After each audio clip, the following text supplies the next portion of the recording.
Salut! Astăzi învățăm câteva alternative în care putem cânta acordul de Re bemol major sau Do diez major. Pentru tutorialul poziției standard, poziții cele mai comune, click pe acest link. Așadar, în afară de această poziție, putem lua acordul de Re bemol major, punând bare în poziția a patra, iar degetele 2, 3 și 4, unul sub celălalt, în poziția a șasea.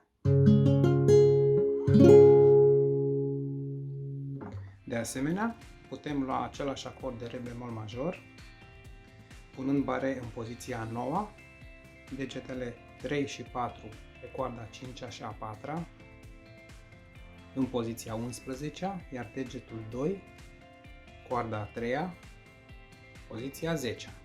Tragem de toate cele 6 corzi.